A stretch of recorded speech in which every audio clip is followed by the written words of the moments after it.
Yes, good afternoon. నేను అశోక్. మనతో పాటు లైవ్లో జాయిన్ అవుతున్నారు బీజేపీ సీనియర్ నేత, నిజామాబాద్ ఎంపీ ధర్మపురి అరవింద్ గారు. అరవింద్ గారు నమస్తే అండి. నమస్కారం. నమస్కారం, బాగున్నారా? Yes sir. అంటే రీసెంట్ యాక్టివిటీ, యాక్చువల్లీ మొదట మేము మీతో ప్రధానంగా ప్రస్తావించాల్సిన అంశం తెలంగాణ బీజేపీ అధ్యక్ష పదవి గురించి. యాక్చువల్లీ మీరు క్యాపబుల్ అనుకున్నాం మేమందరం కూడా. చాలామంది మీరే ప్రెసిడెంట్ అవుతారని ఎక్స్పెక్ట్ కూడా చేశారు. రాకపోవటానికి కారణం ఏమనుకుంటున్నారు? అంటే మనమే క్యాపబుల్, నేను ఒక్కనే క్యాపబుల్ అనుకోవడం మీరు అనుకుంటుంటే మీకు నేను ధన్యవాదాలు చెప్తాను, కానీ నేను అట్లా అనుకోవట్లేదు. కెపాసిటీ ఉన్న వాళ్ళు చాలామంది ఉంటారు, సీనియారిటీ ఉంటుంది, డిఫరెంట్ ఆస్పెక్ట్స్ ఉంటాయి. సో ఆ రోజు నేను ఎనియో మీడియా ముందర నేను మాట్లాడింది జూన్ 30 రోజు, నేషనల్ పార్టీ ఎవరిని డిసైడ్ చేస్తే మేము వాళ్ళని స్ట్రెంథన్ చేసే పని, పార్టీని స్ట్రెంథన్ చేసే పని ఎట్లాగో చేస్తూనే ఉన్నాము, ఇక ముందు కూడా చేస్తాము అని చెప్పడం కూడా జరిగింది. అంటే బేసిక్గా తెలంగాణలో బీజేపీ అధికారంలో రావాలి అంటే మీలాంటి అగ్రెసివ్ పర్సన్ ఉంటేనే పార్టీని నడిపించడం కావచ్చు, మళ్ళీ ఆ దిశగా తీసుకెళ్ళడం కావచ్చు, మీలాంటి వారికి సాధ్యం అనేది చాలా మంది భావించిన. పార్టీలో ఉన్నాను, పార్టీని స్ట్రెంథన్ చేస్తాము, దానికి అధ్యక్ష పదవియే ఉండాల్సిన అవసరం ఏముందండి? అంటే నాయకుడు వేరు, కార్యకర్త వేరు కదా. మా దగ్గర అట్లేం ఉండదండి, మాది కాంగ్రెస్ పార్టీ కాదండి. రామచంద్రరావు గారు ప్రెసిడెంట్, కార్యకర్తనే నాయకుడు. రామచంద్రరావు గారు ప్రెసిడెంట్గా నియమించడం పట్ల ఏమన్నా డిసప్పాయింట్మెంట్ ఉందా మీకు? జీరో. లేదా? అంటే అధ్యక్షుడిగా ఆయన ఎన్నికైన మరుసటి రోజు పెట్టిన మీటింగ్కి మీరు అటెండ్ కాకపోవటం, ఒక మెసేజ్ కూడా పాస్ చేయటం, వీటితో రకరకాల ప్రచారం జరిగింది. అంటే బండి అరవింద్ గారికి కొంత ఇబ్బందిగా ఉంది, అందువల్ల రాలేకపోయారు అని. ఇప్పుడు మీరు ప్రచారాలు చేస్తే మేమేం చేయాలి చెప్పండి? నేను చాలా మీటింగులు పోను, చాలా మీటింగులు పోతా. ఆయన అధ్యక్షుడు అయిన ఒకరోజు ముందు బ్రహ్మాండమైన మీటింగులు చేసినాము. అమిత్ షా గారు వచ్చారు, బ్రహ్మాండమైన రైతు సదస్సు చేసుకున్నాము. మా నాన్నగారు స్టాచ్యూ ఇనాగ్రేట్ చేసిండు, పసుపు బోర్డు ఇనాగ్రేట్ చేసిండు. ఇవాళ పొద్దున మీడియా మాట్లాడుతుంటూ నా దగ్గర నేను ముందే డిక్లేర్ చేస్తున్నాను, జెడ్పీ చైర్మన్ మేము గెలుస్తున్నామని.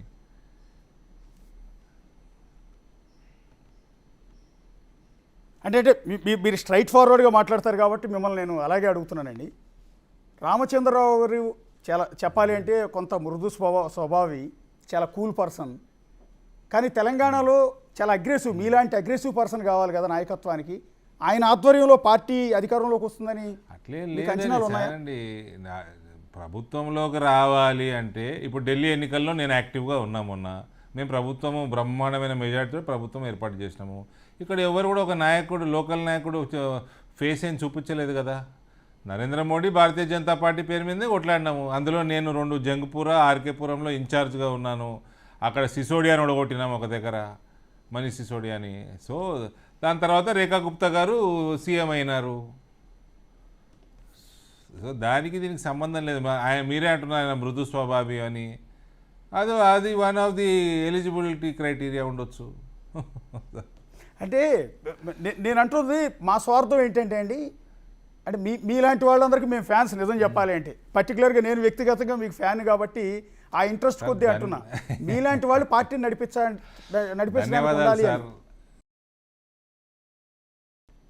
ధన్యవాదాలు సార్ మీకు. పార్టీ అన్ని ఒక పదవి ఉంటుంది, అందరికి కావాలని అంటే అందరికీ రాదు కదా. సో మనకు ఆల్రెడీ మనం బాధ్యతలు ఉన్నాయి, మన బాధ్యతలు చేసుకుంటూ పోతాం దాంట్లో. అంటే చాలామందిలో కొంత మీ వరకు వచ్చిందో లేదో తెలియదు, కానీ కొంత ఆర్ఎస్ఎస్ బ్యాక్గ్రౌండ్ వల్ల రామచంద్రరావు గారిని ప్రెసిడెంట్గా చేశారు.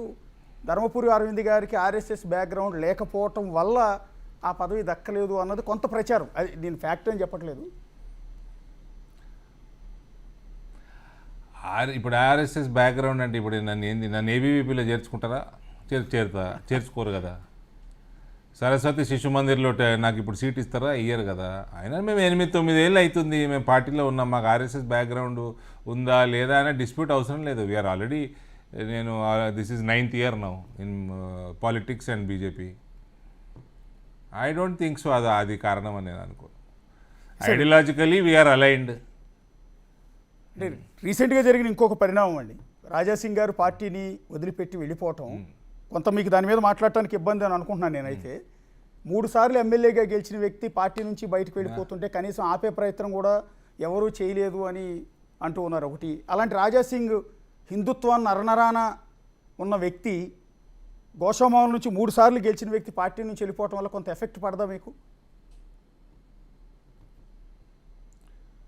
చూడండి సార్, పార్టీ నుంచి ఎవరు వెళ్ళిపోయినా వెళ్ళిపోకుండా చూసుకోవాల్సిన బాధ్యత పార్టీదే, దాని డౌట్ లేదు. సరే, ఆయన రిజైన్ చేశారు, ఆయన ఏం మాట్లాడారు, ఆయన మాట్లాడాలా మాట్లాడకూడదా, మాట్లాడకుండా ఉండాల్సిందా అన్నది వేరే అంశం.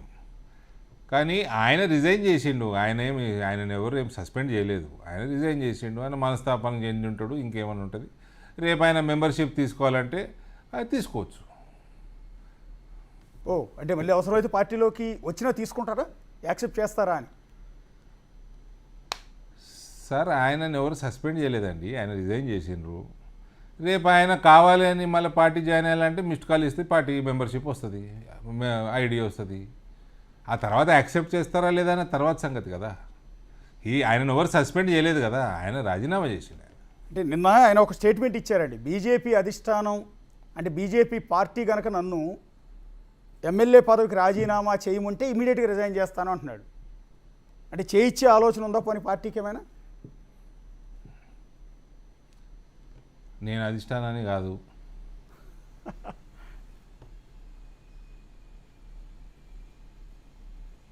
నాకు తెలిసి అట్లే ఆయన రాజీనామాని ఆమోదం చేసిండ్రు. అవునండి, అంటే పార్టీ సభ్యత్వానికి రాజీనామా చేసిన వ్యక్తిని మీ పార్టీ తరఫున బీ ఫారంతో గెలిచిన వ్యక్తిని ఇంకా ఎమ్మెల్యేగా కొనసాగనిస్తారా అని.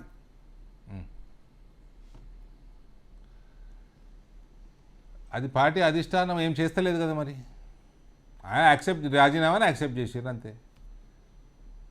కాదు సార్, నేను అంటుంది ఏంటంటే మీరు ఆ పార్టీలో కీలకమైన వ్యక్తి, 2 సార్లు ఎంపీగా గెలిచిన వ్యక్తి, సో మీకు కూడా కొంత రెస్పాన్సిబిలిటీ కూడా ఉంటుంది కదా, మీరు కూడా నిర్ణయాలు తీసుకోవడంలో మీ పాత్ర కూడా ఉంటుంది కదా. మీ వ్యక్తిగత అభిప్రాయం ఏంటి? రిజైన్ చేయించాలంటారా వద్దంటారా? అంటే మమ్మల్ని పాత్రలో వాళ్ళు అడిగితే చెప్తాము, పార్టీ అడిగితే చెప్తాం, అడగకపోతే ఎట్లా చెప్తామండి.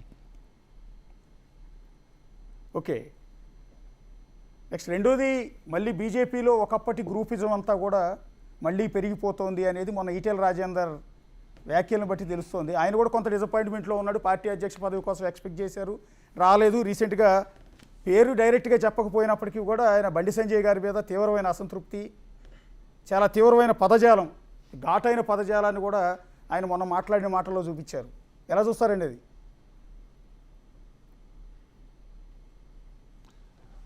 సార్, ఇప్పుడు కాంగ్రెస్ పార్టీలో రాజగోపాల్ రెడ్డి గారు కమెంట్స్ చేశారు, ఎట్లా చూసింది కాంగ్రెస్ పార్టీ? కొండా మురళి గారు కమెంట్స్ చేశారు, సురేఖ గారు చేశారు, ఎట్లా చూసిందండి కాంగ్రెస్ పార్టీ?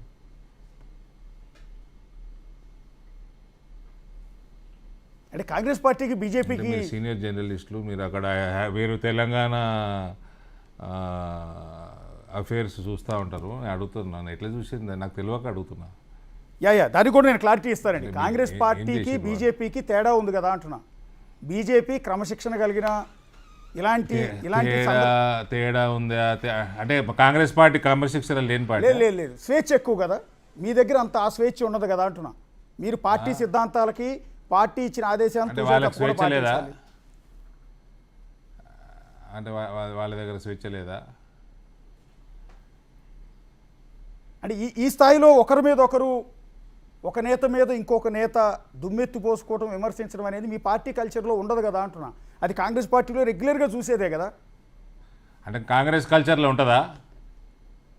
ఉంది కదండి, ఉంది. అది వాళ్ళు మొహమాటం లేకుండా చెప్పుకుంటారు, మా పార్టీలో స్వేచ్ఛ ఎక్కువ, మేము ఎవరైనా మాట్లాడుకుంటాం. అడుగుతున్నాను సార్, అడుగుతున్నాను. చూడండి, కవిత టీఆర్ఎస్లో ఆవిడ మాట్లాడుతున్నారు, ఆవిడ మీద వేరే నాయకులు మాట్లాడిస్తున్నాడు వాళ్ళన్న. ఇవన్నీ అన్ని పార్టీలలో ఏదో స్థాయిలో కొన్ని ఒపీనియన్ డిఫరెన్స్ ఉంటుంది, విభేదాలు ఉంటాయి. ఇవన్నిటికీ స్టేట్ పార్టీ ప్రెసిడెంట్ గారు ఆయన కంటే ముందున్న మంత్రి కిషన్ రెడ్డి గారు వీళ్ళు మాట్లాడుకొని సర్ది చేసుకోవాలా, లేకపోతే ఇన్ఛార్జ్ జనరల్ సెక్రటరీలు ఉంటారు ఏ పార్టీకైనా, వాళ్ళు చేసుకోవాలా.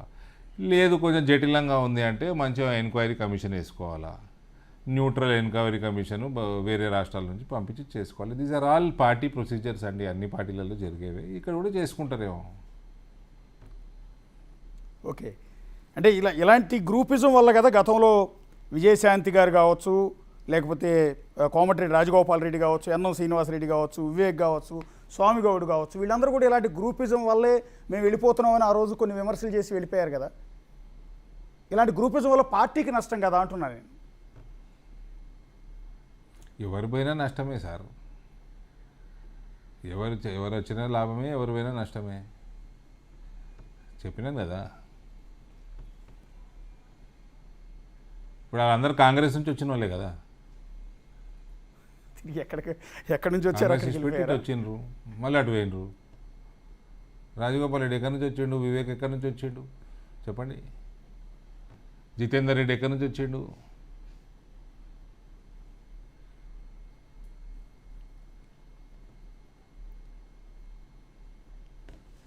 ఎట్లా సార్ వచ్చే ఎన్నికల్లో బీజేపీని అధికారంలో తీసుకురావడానికి ఎలాంటి ప్రయత్నాలు చేస్తున్నారు?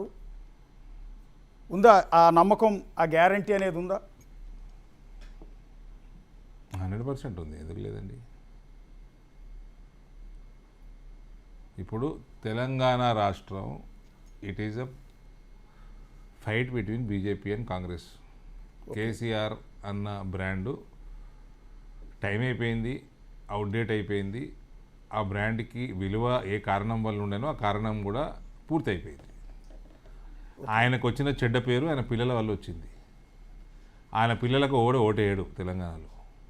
భారతీయ జనతా పార్టీ సరిగ్గా పనిచేసుకొని భారతీయ జనతా పార్టీ కన్సాలిడేట్ చేసుకొని మంచి రాజకీయం చేసుకుంటే అక్కడ హ్యాపీగా ప్రజలు కూడా భారతీయ జనతా పార్టీని కోరుకుంటున్నారు, పవర్లోకి రావచ్చు, లేదా కాంగ్రెస్ పార్టీకి అడ్వాంటేజ్ అవుతుంది. ఓకే ఓకే, కానీ అదే కవిత గారు రీసెంట్గా ఒక లెటర్ రాశారు కదా, అది పెద్ద వివాదం అయింది, మీ దృష్టికి వచ్చి ఉంటుంది. బీఆర్ఎస్ని బీజేపీలో విలీనం చేస్తారనే ప్రచారం జరుగుతుందంటూ. చెప్తేనే వచ్చింది, నేను చదవలేదు లెటర్. అది ఉంటుందండి ఆ పాసిబిలిటీ, బీఆర్ఎస్ని బీజేపీ.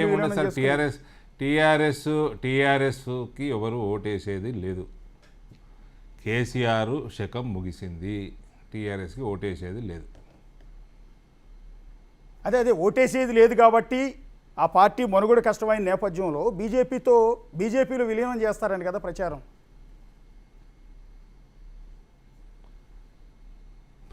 ఇప్పుడు ప్రచారాలు మస్తుంటాయి సార్, దానికి ఏం జవాబు చెప్పమంటారు?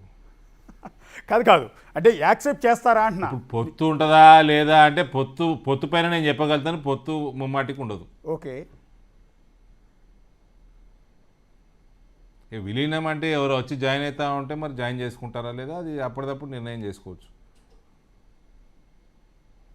ఇప్పుడు వివేక్ని జాయిన్ చేసుకోలేదా, ఆయన కాంగ్రెస్ టీఆర్ఎస్కి వెళ్ళి వచ్చిన ఆయన, జితేందర్ రెడ్డి టీఆర్ఎస్కి వెళ్ళి వచ్చిన ఆయన, విజయశాంతి గారు ఇట్లా 2 పార్టీలు 3 పార్టీలు ఆయన టీఆర్ఎస్లో కూడా ఉన్నారు, ఆవిడ కూడా ఎంపీగా ఉన్నారు, ఆవిడ వచ్చిన జాయిన్ చేసుకున్నారు కదా. అంటే పార్టీ విలీనం వేరు, జాయిన్ చేసుకోవటం వేరు కదండి. ఇండివిజువల్గా నాయకుల్ని ఎంతమందినైనా జాయిన్ చేసుకుంటారు. ఒక పార్టీని 10 ఏళ్ల పాటు తెలంగాణలో అధికారంలో ఉన్న పార్టీని విలీనం చేయటం అంటే అందరూ గుంపుగా జాయిన్ అయితే విలీనం అంటారు. కానీ కల్వకుంట్ల ఫ్యామిలీ కేటీఆర్ కవిత జాయిన్ అవుతారా అంటే నేనైతే నా లెక్క ప్రకారం అయితే కారు. తీసుకోరు కూడా, మా వాళ్ళు తీసుకోరు కూడా. వేరే నాయకులు వచ్చి జాయిన్ అవుతామంటే ఇండివిజువల్ కేసెస్ తీసుకుంటారు. ఓకే, మా పోట్లాటనే వాళ్ళతోటి, వాళ్ళు చేసిన కరప్షన్ తోటి, వాళ్ళ అహంకారంతో, వాళ్ళతోటి మేము మా మీద అటాకులు చేసుకున్నాము, మేము పోట్లాడుకున్నాము. వాళ్ళు ఫలానా కుటుంబ సభ్యులు తప్ప వేరే వాళ్ళు ఎవరు జాయిన్ అయినా తీసుకుంటారేమో. దాంట్లో ఆశ్చర్యమైంది, ఇది వరకు తీసుకున్నారు, ముందు కూడా తీసుకోవచ్చు.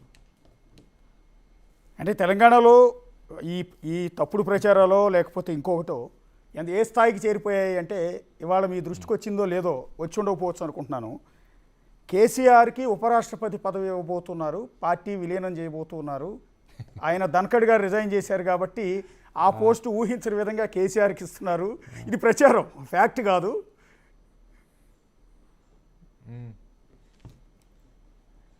వారం అవుతుంది వెళ్ళిపోతుంది కదా, వారం 10 రోజులు అవుతుంది వెళ్ళిపోతుంది. అంటే రాజకీయాల్లో ఏదైనా సాధ్యమే స్వేచ్ఛ కదండి. కాంగ్రెస్లో ఉందో లేదో, బీజేపీలో ఉందో లేదో, టీఆర్ఎస్లో ఉందో లేదో అది డిబేట్ చేసుకోవచ్చు, కానీ మన మీడియాకు మాత్రం విపరీతమైన స్వేచ్ఛ ఉంది. కేసీఆర్ని డిప్యూటీ పీఎం చేస్తారు, కేసీఆర్ని ఉపరాష్ట్రపతి చేస్తారు, ఆ, కవితని క్యాబినెట్లోకి తీసుకుంటారు, మోదీ గారి క్యాబినెట్లోకి. మన ఇష్టం. మన తెలుగు మీడియాకి విపరీతమైన స్వేచ్ఛ ఉంది. యా ఎందుకు అడిగారంటే ఇవాళ మరి అది ఫేక్ పేపరా లేకపోతే ఆన్లైన్ పేపరా ఇంకో పేపరో తెలియదు కానీ ఇంత పెద్ద హెడ్లైన్ పెట్టేశారు. ఉపరాష్ట్రపతిగా కేసీఆర్, బీఆర్ఎస్ని విలీనం చేస్తున్నారు, లిక్కర్ కేసు నుంచి కవితను తప్పించబోతున్నారు, ఒప్పందం కుదిరిపోయింది. చూశాను పొద్దున్నే ఎవరో పంపించారు, చూసి నవ్వుకున్నా.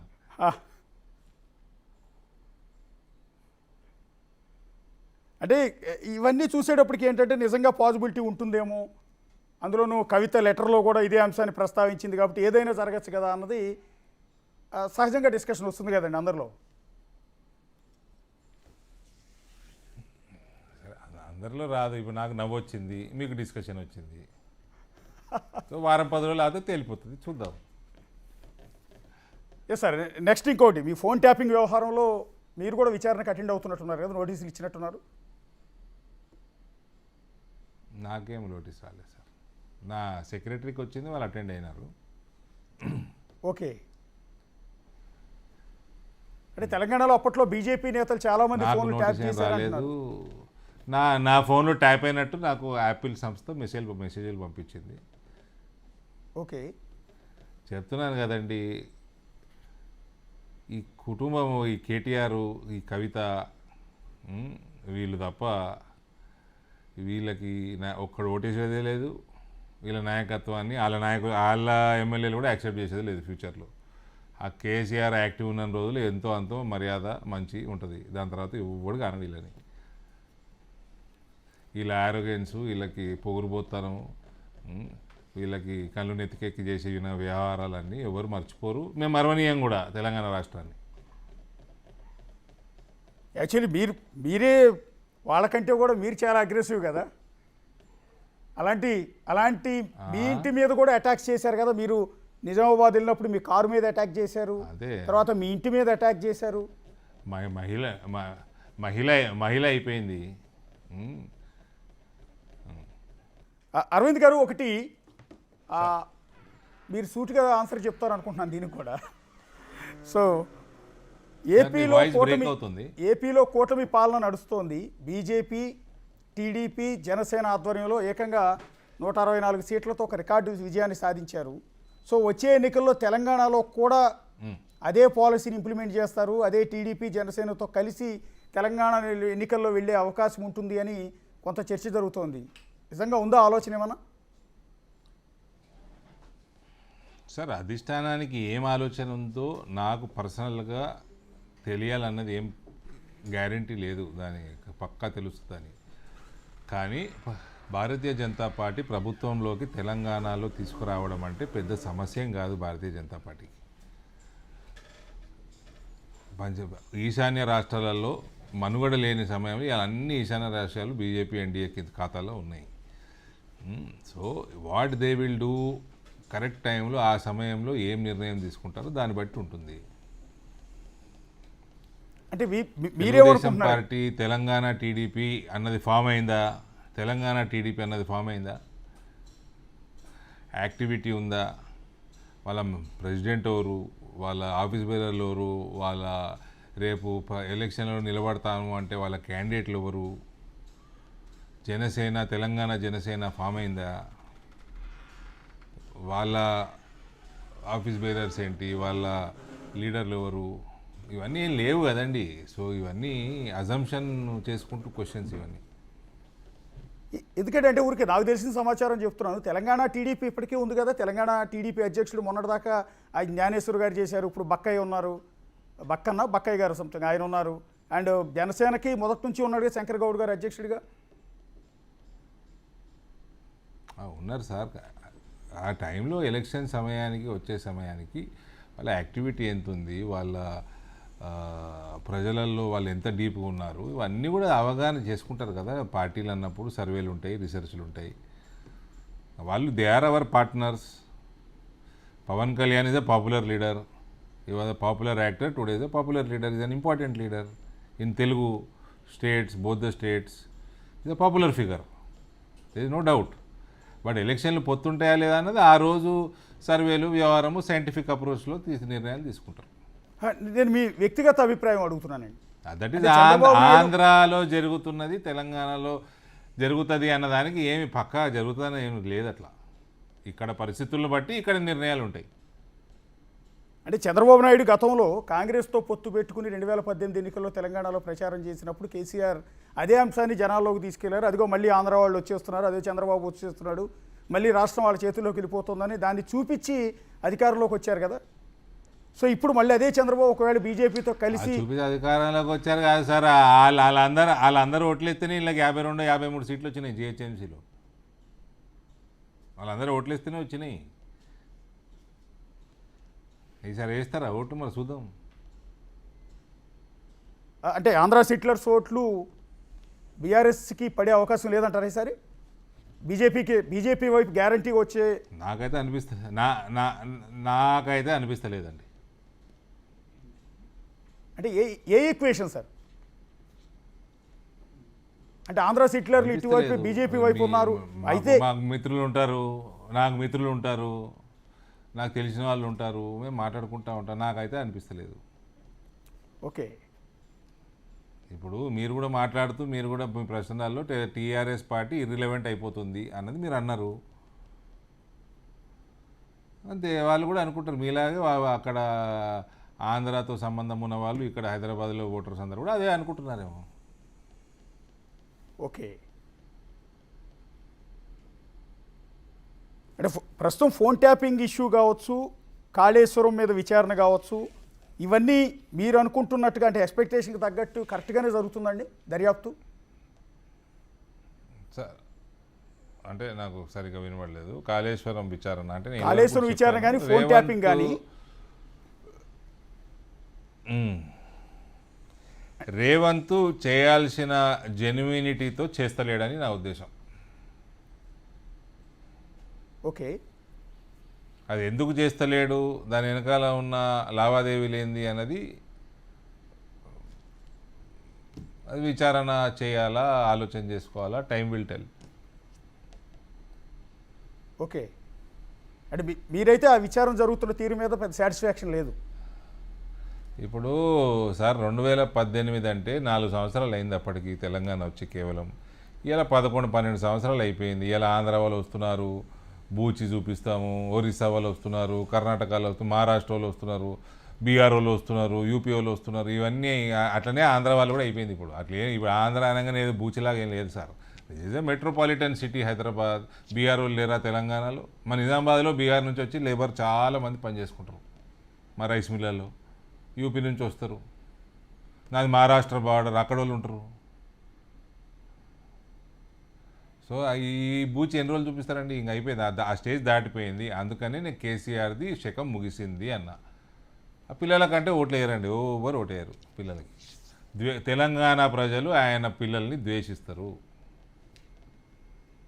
అంటే కానీ వాళ్ళు కేటీఆర్ కావచ్చు, కవిత కావచ్చు, ఇప్పటికీ కూడా అదే జై తెలంగాణ నినాదం, లేకపోతే ఆంధ్ర మీద వ్యతిరేకత ఇదే చూపించే ప్రయత్నం చేస్తున్నారు కదా. రీసెంట్గా 2 జరిగిన ఇన్సిడెంట్లు, ఒకటి ఏదైతే మహా టీవీ ఆఫీస్ మీద అటాక్ చేయటం కావచ్చు, లేకపోతే తీన్మార్ మల్లన్న ఆఫీస్ మీద అటాక్ చేయించడం కావచ్చు.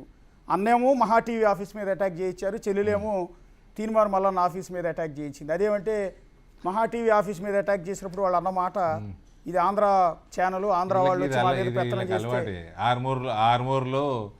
ఆర్మూర్లో వాళ్ళ అన్న చేసాడు, నా ఇంటి మీద హైదరాబాద్లో చెల్లి చేసింది. వీళ్ళ అటాకులు చేసుడు వీళ్ళు అలవాటే. అందుకనే ఒలుపోగురు ఎక్కువ అండి, అందుకే ప్రజలు ఓట్లేరు వీళ్ళకి అంటున్నా.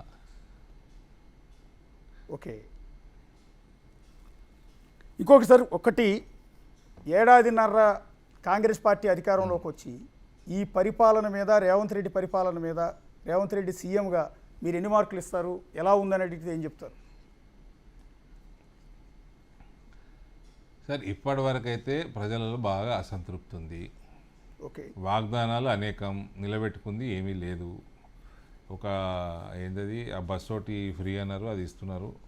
ఈ మధ్య రైతులకి బోనస్ ఏదో ప్రకటించినప్పుడు ఈ మధ్య మొదలైనట్టుంది. ఈ రెండు తప్ప చాలా ఇతర వాగ్దానాలు ఉన్నాయి. పెన్షన్లు ఉన్నాయి, మన గృహలక్ష్మి ఉంది, మళ్ళీ మహాలక్ష్మి పథకం ఉంది, మళ్ళీ రైతులకి రుణమాఫీ సరిగ్గా కాలేదు, ఎన్ఆర్ఐల మీద వాగ్దానాలు ఉన్నాయి. అనేక సెగ్మెంట్స్లో వాళ్ళు చేసుకున్న వాగ్దానాలు ఏది కూడా బీసీ స్కాలర్షిప్లు, ఎస్సీ స్కాలర్షిప్లు, విదేశీ చదువులు అన్నారు. ఒక్కొక్క జాగాకు పోయి వరంగల్ పోయే తీర్మానము, నిజామాబాద్ వచ్చే తీర్మానము, కరీంనగర్ పోయే తీర్మానము, ఇట్లా మస్తు తీర్మానాలు చేశారు. ఏది కూడా ఇంప్లిమెంట్ కాలేదు. అడ్మినిస్ట్రేటివ్గా ఇంపాక్ట్ లేదు. ఆయనకు ఫైనాన్షియల్ స్ట్రెస్ ఉందా, మరి ఏముందా, ఆయనని బహిరంగ కూడా మాట్లాడుతున్నాడు. సో ఇప్పటివరకు అయితే కాంగ్రెస్ పార్టీ పరిపాలన ఏడాదిన్నరలో ప్రజలు హర్షించే విషయం ఏమీ లేదు. వచ్చే ఎన్నికల్లో బీజేపీ గారికి అధికారంలోకి వస్తే బీసీ ముఖ్యమంత్రి అభ్యర్థిగా ధర్మపురి అరవింద్ గారి పేరే మొదట వినిపిస్తోంది అని మేము మాట్లాడుతున్నప్పుడు చాలామందితో. మా ముఖ్యమంత్రి పదవి ఎవరికి, ఏ కులము, నేను పర్సనల్గా మాట్లాడితే భారతీయ జనతా పార్టీలో కుల రాజకీయాలు ఉండకూడదు. చేసేది ఏం చేస్తారో చేసుకుంటారు. బీసీ ముఖ్యమంత్రి లేరా అండి? శివరాజ్ సింగ్ చౌహాన్ మొన్నటిదాకా 20 ఏళ్ళు ముఖ్యమంత్రిగా ఉన్నాడు. మళ్ళీ బీసీ ముఖ్యమంత్రి ఉన్నాడు. అక్కడ చాలా రాష్ట్రాలలో బీసీ ముఖ్యమంత్రులు ఉన్నారు బీజేపీకి సంబంధించి. సో ఇదేం పెద్ద అవసరం లేదండి. భారతీయ జనతా పార్టీ మోడీ నాయకత్వంలో ఎలక్షన్లు గెలవటము పెద్ద పనేం కాదు. 6 నెలలు 1 ఇయర్లలో మొత్తం వాతావరణాన్ని మార్చే కెపాసిటీ వాళ్ళకి ఉంది, మా ప్రాంతాలలో మాకు కూడా ఉంది. అంటే మీకేం ఆశలు లేవా అని ఆ సీటు మీద? అంటే మిమ్మల్ని నమ్ముకున్న వాళ్ళు, మిమ్మల్ని అభిమానించే వాళ్ళందరూ మీరు ముఖ్యమంత్రి స్థానంలో ఉంటే బాగుంటుంది, లేదా పార్టీ ప్రెసిడెంట్ స్థానంలో ఉంటే బాగుంటుంది అని ఎక్స్పెక్ట్ చేస్తున్నారు. ఎందుకు పదే పదే అదే మాట ఎందుకు అంటున్నారంటే మీ నాయకత్వం మీద ఉన్న కాన్ఫిడెన్స్ అది.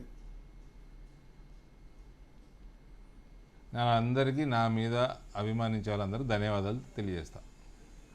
ఓకే, థ్యాంక్ యూ అరవింద్ గారు. సో బిజీ టైంలో కూడా మాకు ఇంత టైం ఇచ్చారు. చాలా వాల్యుబుల్ ఇష్యూస్ అన్నిటి మీద కూడా మాట్లాడారు. అది ధర్మపురి అరవింద్ గారితో బిగ్ ఇంటర్వ్యూ. చూస్తూనే ఉండండి బిగ్ టీ.